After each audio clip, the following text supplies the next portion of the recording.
My name is Mike Cosby.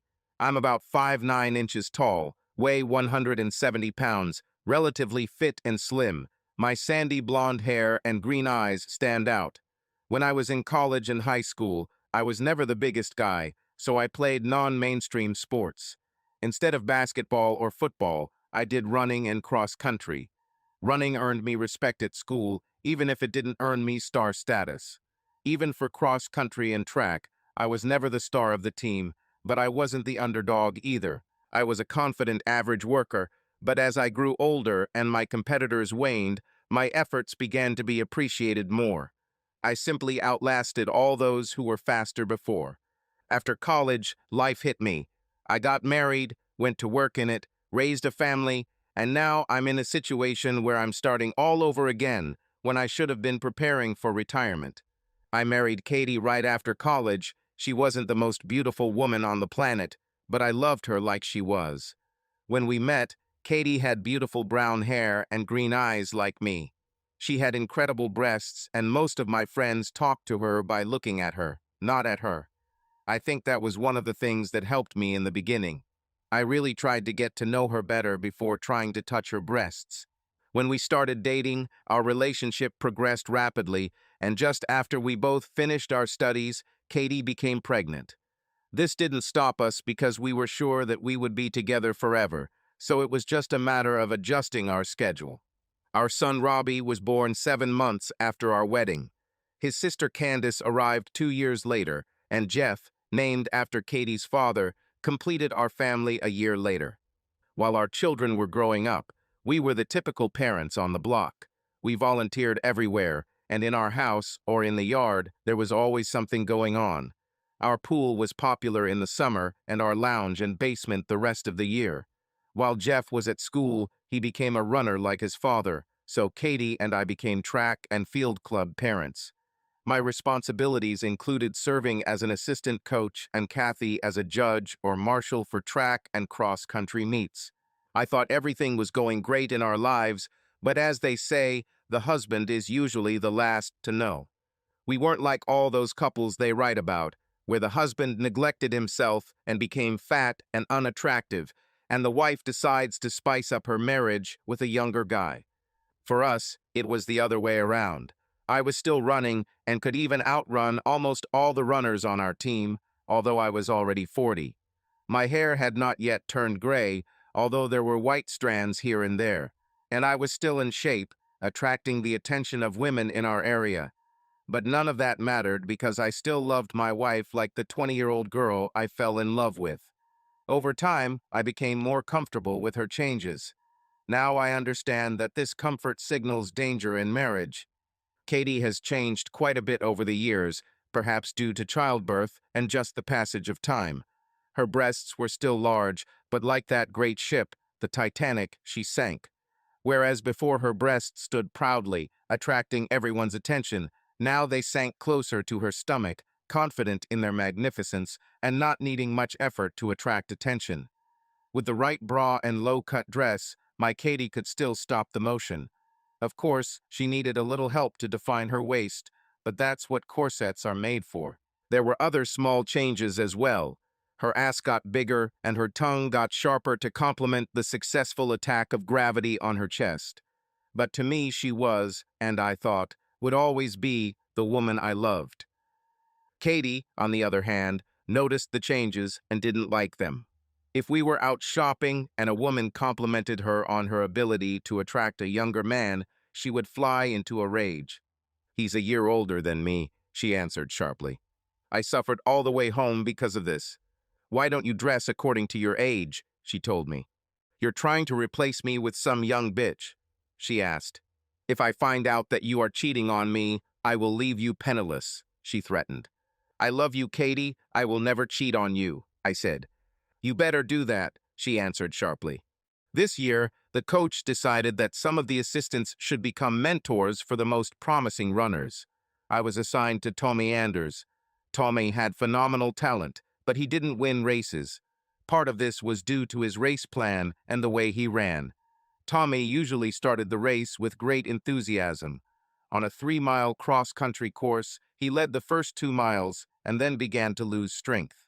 By mile 2.5, the rest of the runners started to reduce his lead, and by the end of the race, he would find himself in fourth or fifth place.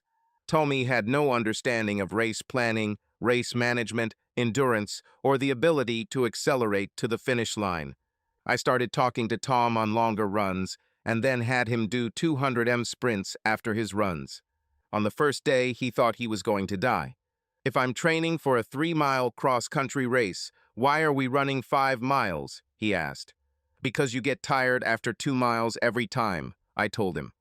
We talked about everything during our runs: his lessons, his dream of winning races, his family or lack thereof, anything that came to mind.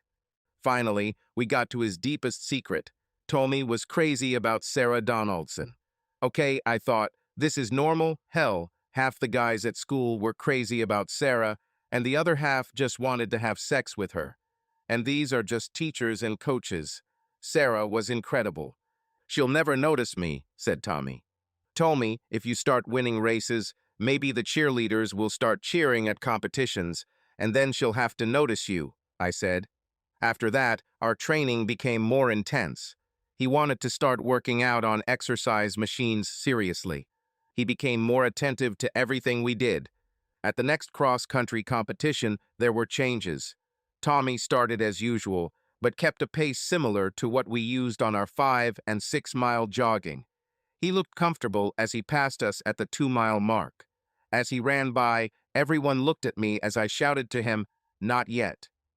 I ran across the field to meet them at the 2.5-mile mark. This was the area where Katie should have been. I got there a little before the runners arrived, but there was no sign of Katie. There were judges from other teams there, but Katie wasn't there. I didn't have time to think when the runners arrived. Tommy looked at me as he ran past, taking 3rd place. "Now," I shouted, "go now." Tommy began to accelerate and soon took 2nd place. I ran back across the field so I could be at the finish line when they crossed it. All our training with 200 sprints after distance runs paid off. 30 meters before the finish, Tommy broke through and held him back. He took 1st place in his discipline, and one of his dreams came true.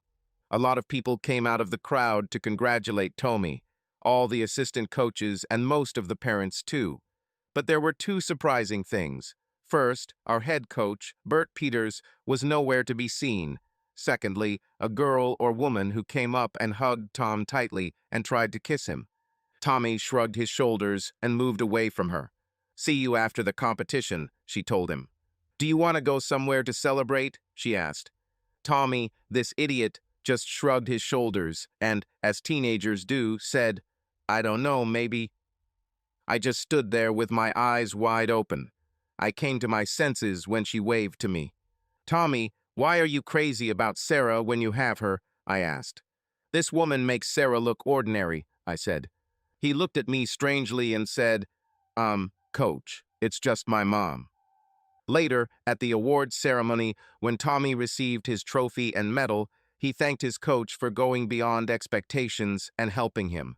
He also talked about how he and his team need to train even harder and get better. It's funny, I missed most of what he said because I was so busy looking at his mom. She nodded politely at me, and I decided that I needed to stop looking at her so she wouldn't think I was a stalker or something. When Tommy thanked his coach, Bert bowed and began waving and nodding his head in recognition. "He was talking about the wrong horse," said a voice next to me. "I'm sure he was talking about you." I looked down and realized I was in trouble. Have you ever stood on top of a very tall building or bridge and looked down? It's a scary feeling when you know that if you fall, everything will be over forever, and there is no hope of survival. This feeling makes you step back and grab onto something. This is exactly what I felt when I first looked into those blue eyes. She looked at me, and I lost track of time, place, everything. Up close, I realized she was older than I thought, perhaps around 35. But she was still incredibly beautiful. "Father Tommy, you had to be a fool to leave such a woman." "Tommy, I must have made a mistake. You're not very talkative," she said. The head coach usually gets all the credit when the runners do well," I said. Credit for running into a shack with some fat old woman with huge breasts in the middle of a competition, she said. This guy is ready to jump on anything that moves, she replied sharply. He tried to hit on me a couple of weeks ago, she continued. I told him he wasn't my type, she continued, but he didn't back down. I just didn't take no for an answer, she sighed. And then suddenly he disappeared, she said. Now I know why. I thought his absence was like a breath of fresh air from the sewer, she continued. But then I noticed that without his interest in me, he completely abandoned my son, she said. Tommy loves to run, she continued. And this old dog was making all these promises about getting Tommy a college scholarship, she said. I even thought about giving him a little sex to get him interested again, Tommy, she said. Of course, I didn't love him, but I haven't had sex for so long that I'm not sure if I remember how it's done, she smiled. She was silent for a moment and then began speaking again. She had the most beautiful Southern accent I've ever heard. I didn't want to speak so as not to interrupt her, and she smelled of flowers, honey, and fresh air, everything that is good in nature. I don't think it was perfume. I actually believe it was her natural scent. But I guess little old me doesn't stand a chance against those huge breasts, she said. You're definitely not very talkative, she said, holding out her hand. I'm Angela, Tommy's mom. I was afraid to take her hand, so it took me a while. I wiped my hand on my pants and grabbed her small hand. Everything happened as I feared. When we touched, it was like a spark of electricity between us. I knew she felt it too. Lord God, she said and smiled at me. It will happen, don't resist, she said. But I'm married, I managed. For now, she said. See you. And she turned and left me. I was intrigued and at the same time repulsed and experienced many other feelings and emotions at the same time. God, what a beautiful woman she was. She was small compared to my Katie, but where Katie had short, thick legs, Angela had long, gazelle-like, incredible legs. The only thing stopping those legs, because apparently God wanted them to go on forever, was her springy, quivering, heart-shaped butt. That ass simply defied physics. It could make any outfit, even the most disgusting shorts or jeans, look good. She had a thin waist, despite the fact that she had already given birth to a child. That's it, Katie, your excuses. Her breasts, although not as large as Katie's, were still perky, and her small frame made them appear larger than they actually were. I already mentioned her eyes, but her lips seemed moist even though she wasn't wearing gloss or lipstick, and they just seemed to say, "Kiss me," no matter what the expression was on her face. Her hair was jet black but shiny, cascaded down her back in curls that still seemed to move when she turned her head. I'll be honest, I don't remember half of what she said because I was just stunned by her presence. Her soft Southern accent and the way she spoke made me feel so privileged to hear her words that I didn't listen to what exactly she was saying. I noticed that by city standards, she was not very feminine in her language. Every other word was not very feminine, which if a man had said, I would not have paid attention, but hearing it from such a small and beautiful woman gave the words more power, although in the end they were just words. If I had paid more attention, I probably would have realized that Katie was cheating on me even earlier and would not have wasted so much time. Angela kept mentioning that Bert was molesting her and replacing her with some fat old woman with huge breasts. Could this be my Katie? Could this be the reason why neither she nor Bert were seen at the competition? I had a really bad feeling. I looked around and saw Katie heading towards me. When she came to me, her clothes were still out of order, as if she had dressed in the dark. She looked at me suspiciously and then smiled. When she smiled at me, I understood everything, and to my surprise, it didn't hurt as much as I always thought. Katie, I'll give you a ride home, I said. I have a couple of errands to run. Whatever you say, Mike, she replied. I think I need some sleep. All the way home, Katie looked at her feet. She was nicer to me than usual. She didn't even ask where I was going. I took her home and immediately went back to the cross-country course. I walked along the highway and around the 2.5-mile mark, a little off the highway, I found an abandoned cabin. The door seemed to have been recently opened, and on the floor lay a blanket, one of ours. I called Ed Bradley, the local attorney who handled all of my family's affairs.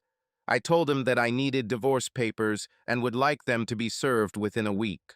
We talked a little. I told him about my suspicions, and he said that Bert was involved in several divorces in our city that he knew about. He said he would prepare the documents, and I could decide where and how, within reason, to serve them. I went to the shopping area of the city and bought 2 remote-controlled video cameras. They were small enough to be easily hidden. They could transfer their recordings to a DVR with a large hard drive that could be loaded onto SD cards, flash drives, or any device with a USB input. I positioned both cameras so that they had good coverage of the entire interior of the hut. Then I left and went home. Katie had showered and was sleeping when I walked in. I went to the garage and started washing my car. The Honda that Kathy and I shared was a family car. My car is a 2004 Mustang GT Anniversary Edition. Over the 6 years of ownership, I have made many changes to the car. Everything from the MagnaFlow exhaust system and dual cold air intake systems to the chrome lettering on the bumper and the 18-inch triple chrome Hilo T's wheels. Katie hated the car because, according to her, it was too loud, too bright, and completely impractical. She said that this was a car for those who were trying to pick up girls and not for an elderly married man. She was simply sending the wrong signal, in her opinion. I washed and polished the car and decided to take it for a drive.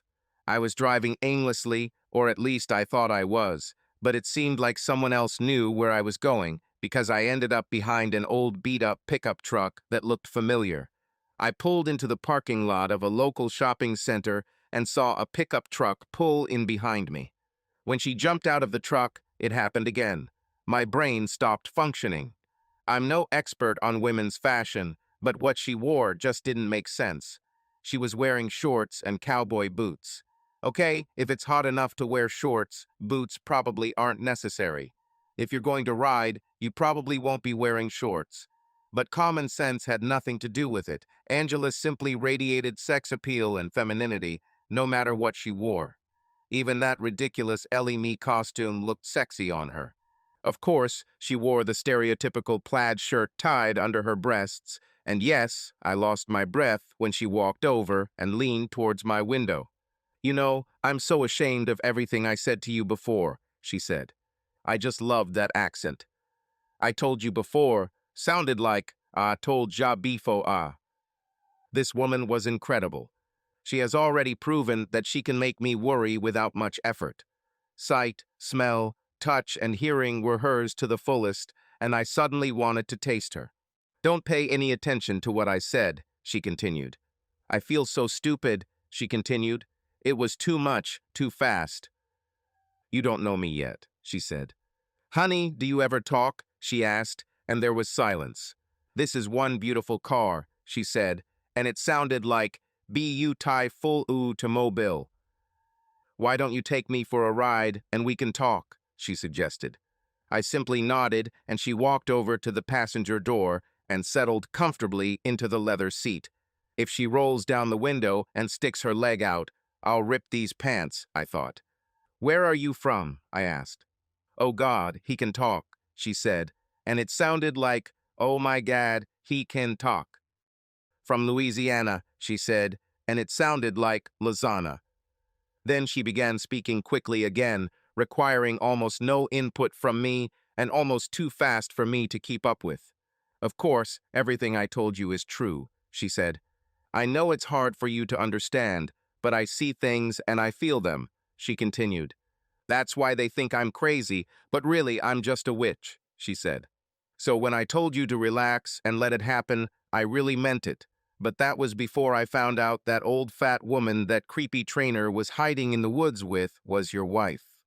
She continued, "It's not your fault that you married a cheater, and maybe it's not her fault either, but you and I are meant to be together, so something had to happen to get her out of my way, you know," she said.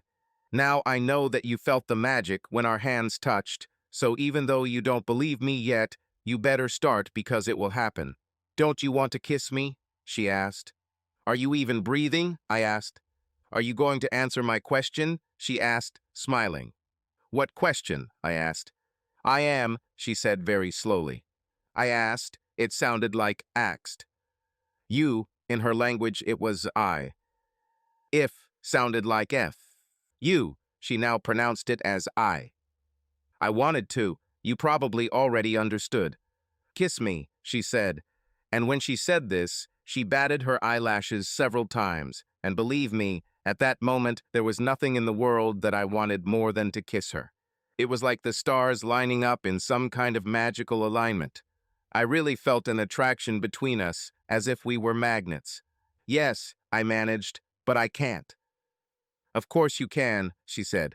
That dirty cheater you're married to has been having sex in that shack with that horse thief for at least 15 minutes, so why is it wrong to just kiss me once? She asked. I know, she said. I feel it too. A couple of kisses and we'll have sex all night, she said, batting her eyelashes again. So I'll tell you, do what you're going to do, she said. But don't delay, because I've been waiting for you for a long time, she said. I don't know how we ended up there, but we were back in the mall parking lot. She got out of my car, kissed the hood, and walked back to her truck, swaying her hips. Just the sight of those swaying hips is forever etched in my memory.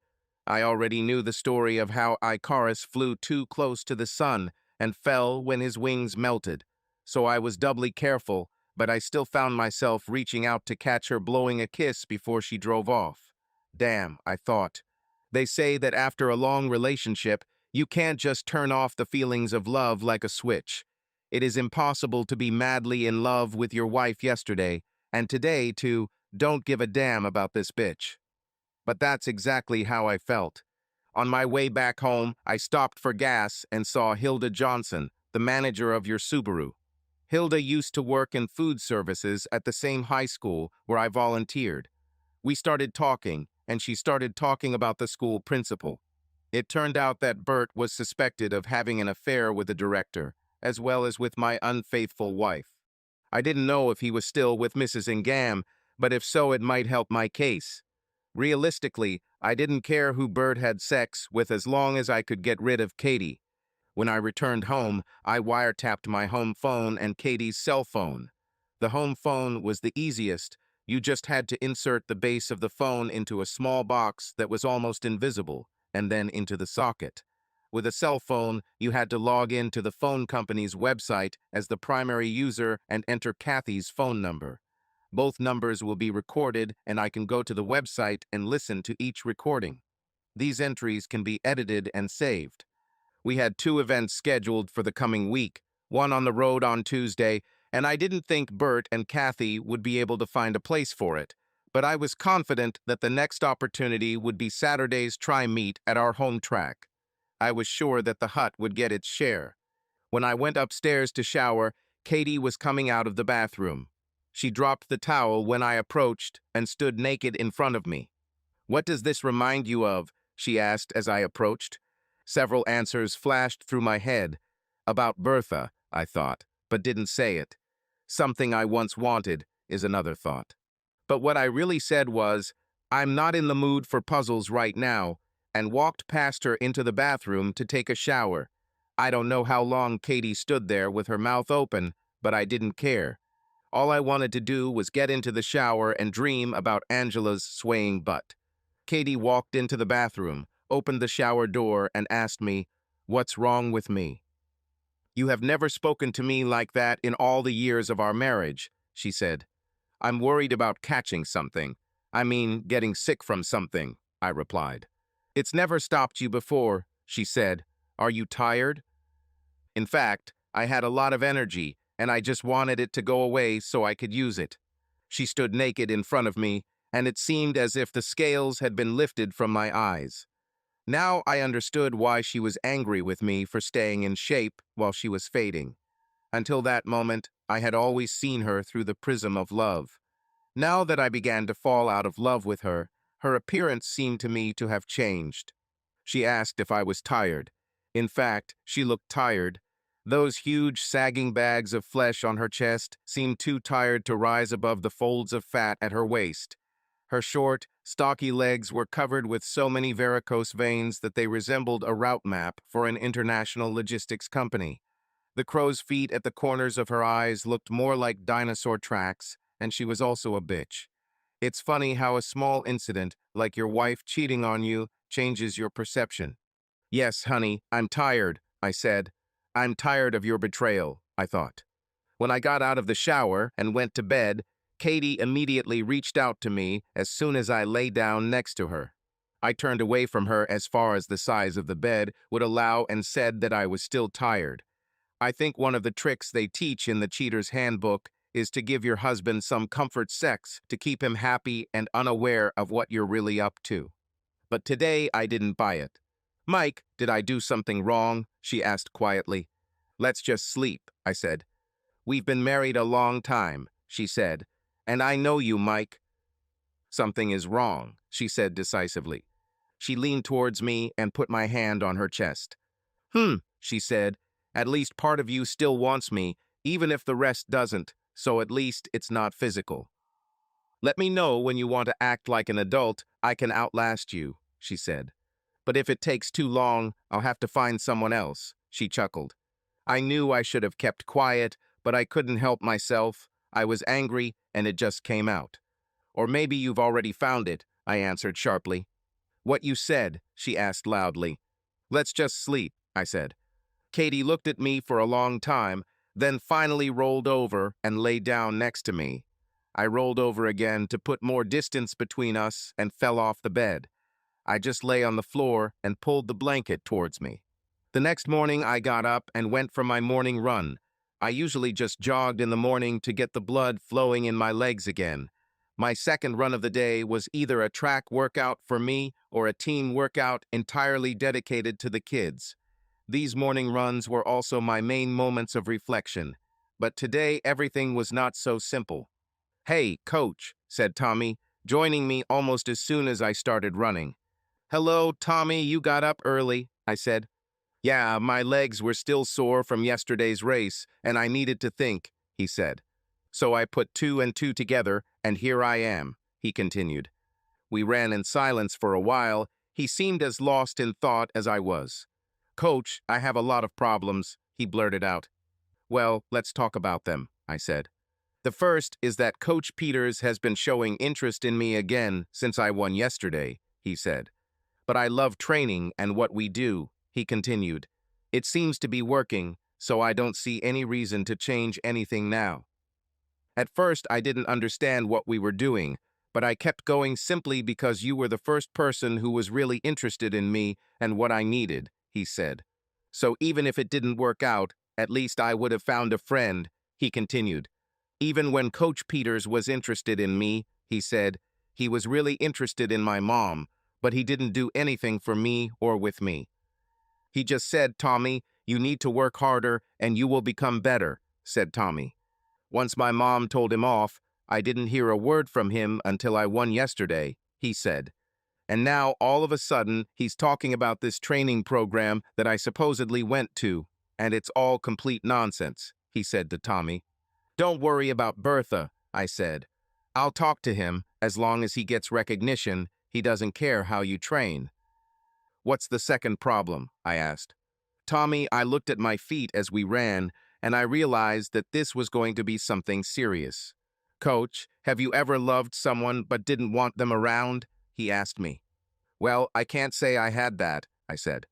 Who are we talking about? I asked, puzzled.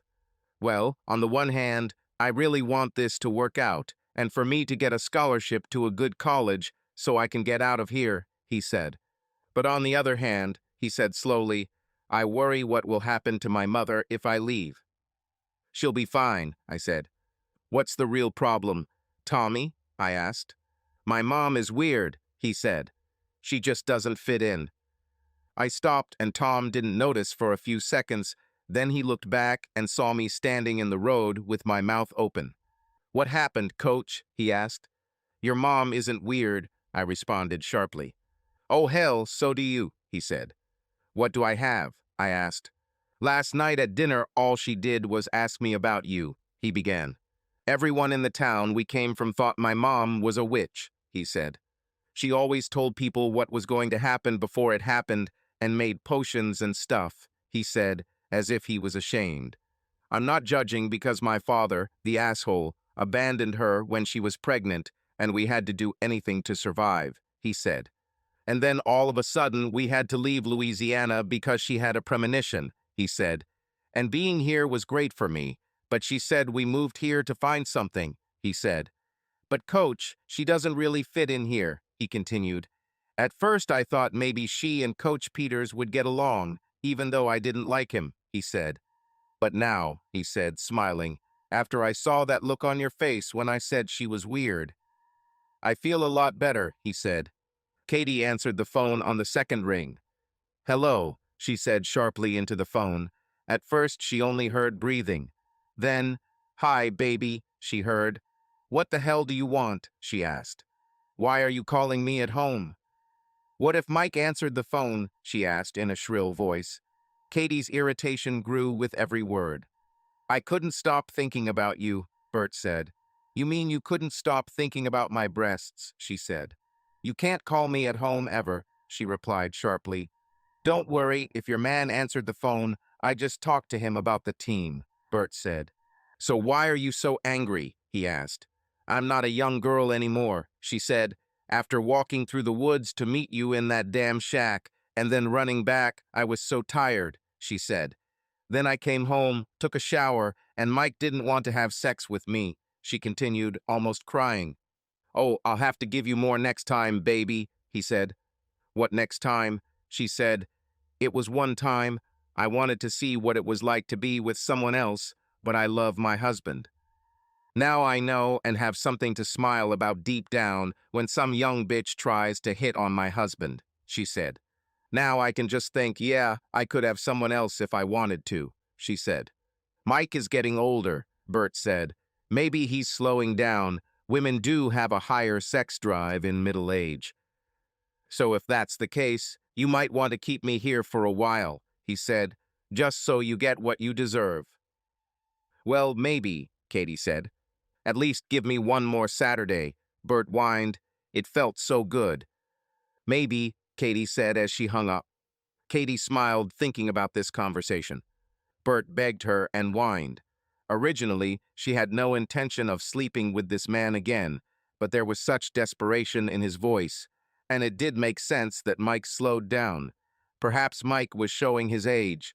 She had been worried for years that Mike still looked young while she was aging at an alarming rate. Perhaps all her changes were external, and all Mike's changes were internal. She might have to buy him sex pills or something like that, and she thought Mike was mad at her. For a second it even seemed to her that she had been caught. She was really scared then because she would have to go through hell if Mike ever caught her. She would have to kiss his ass for a while before he would forgive her, and she knew he would because they had been together most of their lives. Although she hasn't made a final decision yet, so it will be up to Mike. If he continues his shitty behavior and doesn't want to make love to her, then she has a constitutional right to find someone who will. The funny thing is that Bert didn't touch her at all. She was turned on by how much he wanted her and how mean and dirty he was, but the sex itself sucked. She remembered that they had gone shopping last week. Mike noticed she wasn't feeling well and asked why she fell. She told him that most of the guys on the cross-country team didn't pay any attention to her. Mike told her it was because they were scared of her, but he often saw them staring at her breasts, and it made him angry. As they drove home, the sun began to set, so she thought about going to bed early so they could make love. She was very happy that he was jealous, so she walked in front of him and swayed her hips slightly as she walked down the driveway. He told her to stop it if she knew what was good for her. She walked all the way back to the sidewalk when the sunlight faded behind her. Katie then exaggerated even more that her ass swings even more so as she walked past him. He would have a lot of explaining to do if anyone saw them, but she didn't care.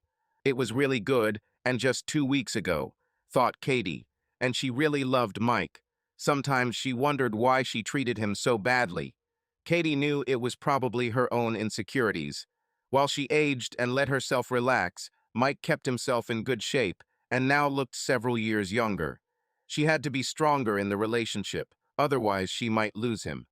When they were younger, it didn't matter because she could have another man instantly just by pressing a button or two and leaning forward. But now most men barely noticed her, and her only attraction seemed to be her breasts. On the other hand, Mike still loved her, but she didn't need his charity. She needed to prove to herself, and maybe to him, that she could still find another man. So perhaps Saturday will come after all, but this will definitely be the last time. When Tommy and I finished our run, we walked up to a grove of trees to stretch our legs, and there she was. I was stunned by how she became even more beautiful every time I saw her. She looked at us and then smiled as she met my eyes and began to make her way through the grass towards us. She was wearing one of those shapeless mom dresses, the kind that are great for older women to hide the fact that all the parts of their body that were supposed to be curvy have become straight, and vice versa. I know it's unfair to compare, but the dress would be a nightmare on Katie.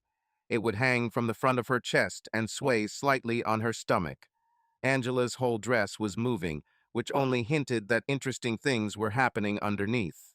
She gracefully lifted one long tanned leg, revealing a thigh too wide to step over the puddle, and I noticed that she was barefoot. Tommy noticed this too and shook his head. But for me, it was amazing. Her smile, the way she spoke, everything about her seemed to embrace life. If I had expected to find her less beautiful or less mysterious in the light of the new day, then I would have had to admit defeat, because from the moment she saw us and her eyes lit up, I knew that my feelings of yesterday had only become stronger. Like two magnets, we grew closer and closer, and the attraction became stronger until we were together. "It's unusual to meet you two here," she said. "Mom," said Tommy. "What?" she asked, smiling at me. "I told you I was coming to the park to run," he said gloomily. "I told you I was going to go out and pick some dandelions for my dandelion iced tea," she said. "Mom, our whole yard is full of dandelions," he said. "Well, I don't know," she said, looking at me. "There's something special about the dandelions in this park." "So why didn't you choose anything?" he asked, smiling. "I changed my mind," she said. "Would you like some breakfast?" she asked. "Hell yeah," I said, completely forgetting about Katie at home. "Okay, let's go," she said, nodding her head towards her truck. "Tommy, you seem to be riding in the back," she said. She then opened the door for me and made me climb into the bench seat of the pickup truck. "Mom, you know the driver's door doesn't work," Tommy said. "Oh shoot," she said, giving me another smile. "I think I'll have to climb over it." I bet you're thinking I'm about to tell you that they lived in a trailer. Wrong, it was a nice house, although a little cramped, but everything was very neat and sparkling clean. There were plants literally everywhere, and the place just felt good. Angela changed her clothes before she even started cooking and put on another dangerous pair of shorts and a bikini top. She was also wearing an apron, which she unwrapped and made me tie at the back. In the shorts, only the lower part of her buttocks could be seen. "Thank you, good sir," she said, turning around, standing on her tiptoes and kissing me before I could protest. On the front of her apron was written, "Under this apron, I keep my best treats." I was again speechless as I watched her smile at me. Throughout breakfast, we touched each other at every opportunity. If she passed me jam or a knife, her fingers had to rub against mine. Each touch caused brief electric shocks as we made contact. "My body demands something fierce from you," she said. I found myself wondering where Tommy had gone. The next couple of days were a flurry of activity as we prepared for the retreat. I went to work as usual, came home and ran or went to training for the team. Katie and I tried to pretend everything was fine, but it wasn't. I guess I'm a single man and she wasn't my woman anymore. Every time she mentioned or hinted at sex, I had to pretend to be tired and sleepy.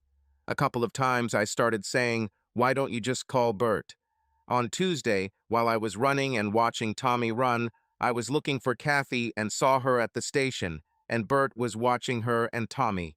When she noticed Bert watching her, Katie always found a reason to lean forward.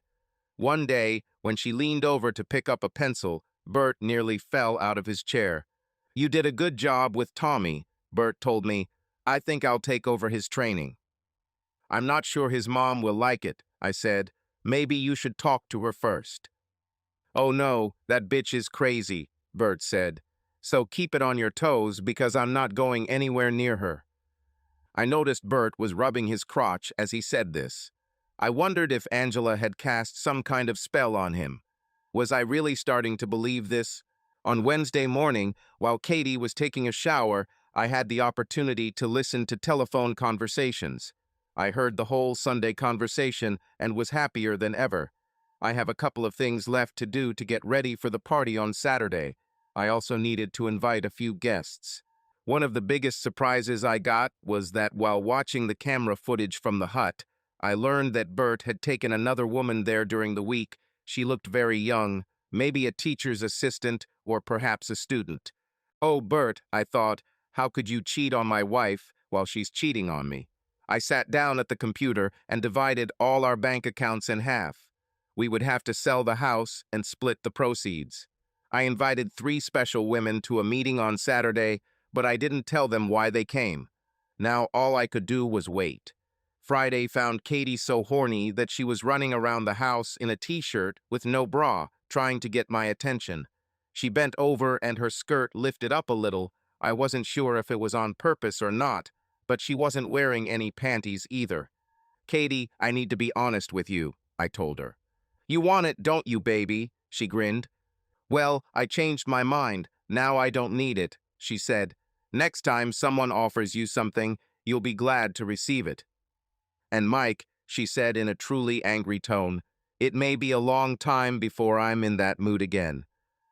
She left the room, smiling triumphantly, and I was glad that I didn't have to tell her the lies I had planned. I planned to tell her that I had pulled a groin muscle and it might be a few weeks before we could have sex. A few minutes later, she was talking on the phone with Bert. Bert, she began. Katie, he replied.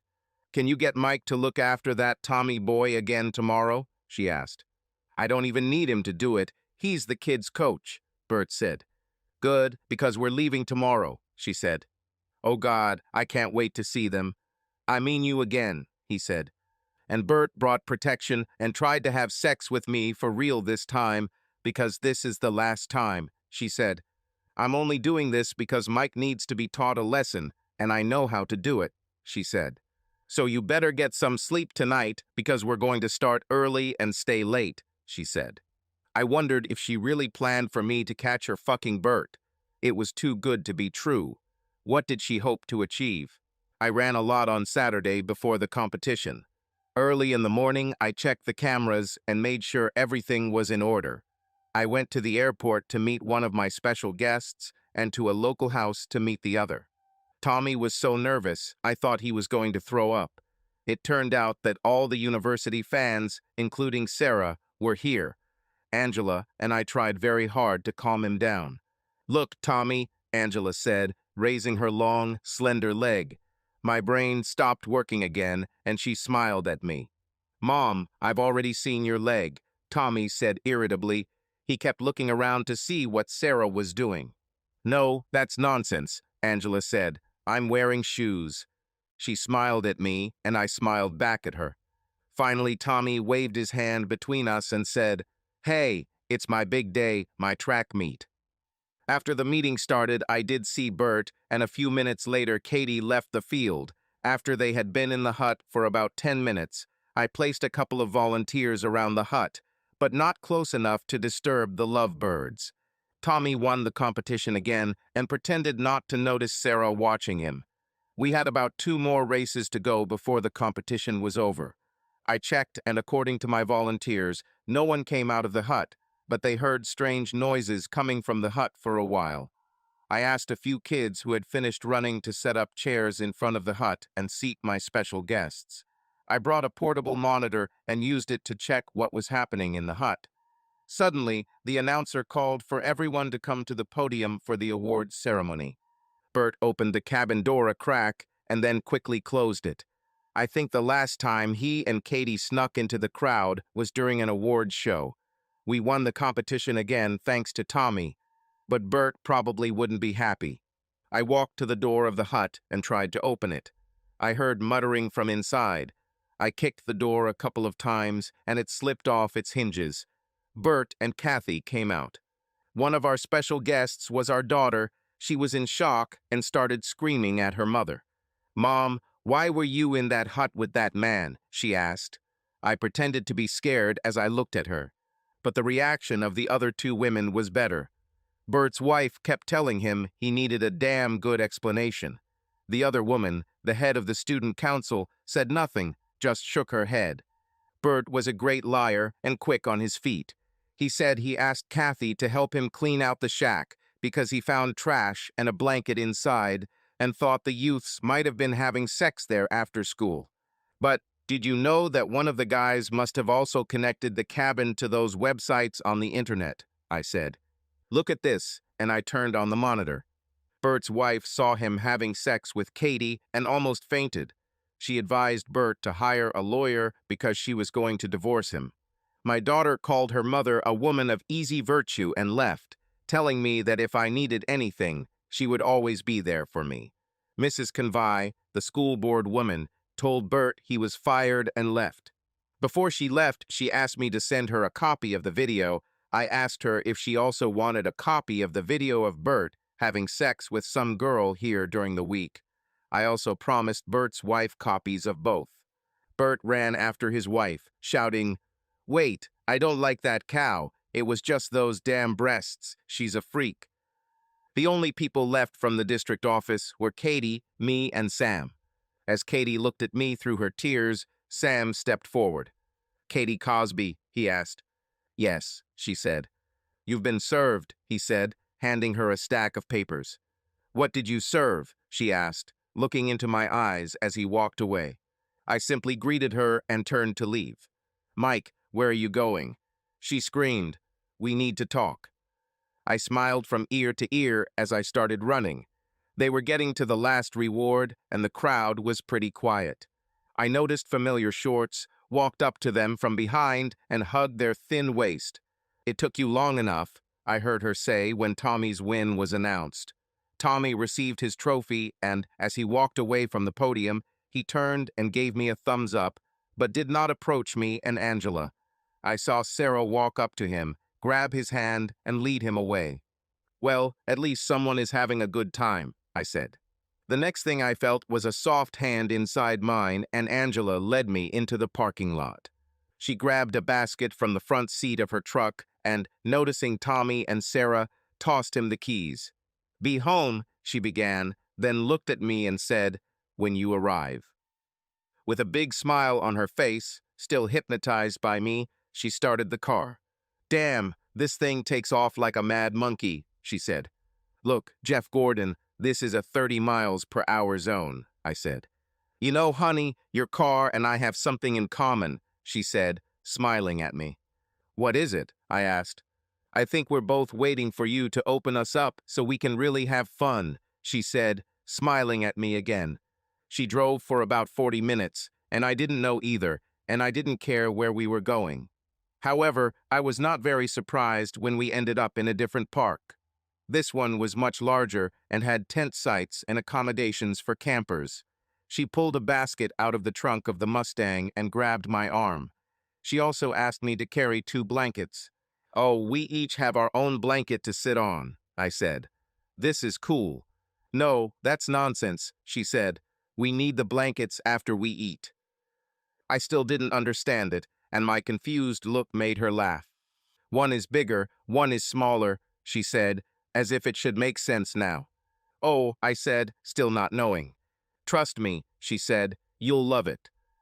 We walked along a small path until we came to a small pond on the other side of the bush. In a short-sleeved shirt, I tore the crap out of my hands and began to think that the girl of my dreams had gone crazy. A few more minutes later, we came to a clearing with a small pond, the existence of which I did not even suspect. It wasn't visible from the trail, and if you didn't know specifically where you were going, you probably wouldn't have found it. She sat down and began arranging plates and dishes. When I looked at her sitting in the grass, everything made sense. It was like the last piece of a puzzle was falling into place. No problems, no worries, everything was as it should be. Everything that had been bothering me so much for the last few days disappeared. I no longer cared about Katie, her cheating, or where she was. I sat down on the grass next to Angela and sighed. I knew I could easily spend 2 lifetimes just watching her and never tire of the sight. I sighed contentedly, and she turned to me. She reached into the dish and brought me a piece of fried chicken. "I was curious what you thought about my breasts," she said as I took a bite of the chicken. "Well, it tastes really good," I said. "A little spicy, but I could get used to it." "I wasn't talking about chicken," she said.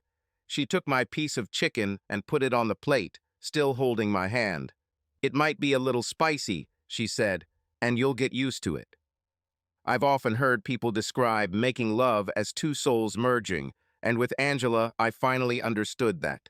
I was so damn happy before we even started, but at the same time, I felt like my life up until that point had been in vain. We made love. "I'm glad you like it," she said, smiling, "because we're going to be doing this a lot." "Now you want to eat first, or you're ready for round two," she laughed. "I'm really not hungry," I said, reaching for her. A week later, I was sitting in Ed Bradley's office when Kathy and her lawyer joined us. Katie looked terrible. She was wearing what looked like a terrible choir robe and was covered from neck to knees. She had bags under her eyes, and the bags were full. Before Ed or the lawyers could say anything, Katie snapped at me. "I heard you were hooking up with some country woman of easy virtue." Her lawyer told her to calm down. "Mike, we've been together for over 20 years. I love you," she said. "I don't want a divorce," she said. "We're even now." "It only happened because you refused to have sex with me last week," she said. "It just got out of control because of our egos," she said. "We can fix it." "Katie, stop lying," I said. "When you went to bed last week, you were already having sex with Bert." "That's why I didn't have sex with you," I said. "I just needed to know that someone around you found me attractive," she said. "That's all." "Katie, I have always loved you," I began. "All of you, and I would love you forever. Maybe it was fate, or magic, or witchcraft, but I don't love anymore," I said. I smiled at her and told Ed to start while I looked out the window and waved. Ed began by trying to negotiate the division of property. Katie said we didn't need a property dispute because she loved me and didn't want a divorce. I said I couldn't stay married to her because she was a disgusting cheater and I didn't love her anymore. From the way Bert talked about her as he followed his wife from the field on Saturday, it was obvious that Bert didn't want her either. Kathy's lawyer suggested counseling, saying that if we refused, the court might order it, and it would be bad for us if we weren't willing to try to save the marriage. Ed responded by showing the videos and wiretaps we were going to use as evidence and how we would drag Katie's name through the mud. Katie said, "It was just one small mistake in over 20 years, and it wasn't a big deal." I told her it was a pretty big damn mistake because she broke all of our wedding vows and humiliated and insulted me in the process. I promised her that our marriage was over, that I just couldn't get over it, and I was sorry. I also promised to intercede with our children on Katie's behalf because they were not speaking to her. Kathy signed the document, and I left the office a free man. I slowly crossed the road to the fence that I had been looking at all this time. When I got to the fence, Angela jumped off it into my arms and kissed me while Katie looked at me. She waved at Katie without any ill intent or snark and shouted, "Hey." "She's going to end up with that snake oil salesman," Angela said. "Tell me more," I said as we got into my Mustang and drove away with one of her bare feet hanging out the window. "Well, the winter will be cold, so we won't have to get out of bed very often," she said, "though you won't need to. And you will become a dad again," she continued, "and we'll be the happiest people in the whole damn world. And that snake charmer will cheat on your ex-wife many times, and we lived happily ever after." Subscribe to our channel so that your love doesn't cheat on you, and go ahead and listen to the next story, because this story is nothing compared to the next one. If you're under 18, don't even think. Click to the next one. Click to the next one. Click to the next one.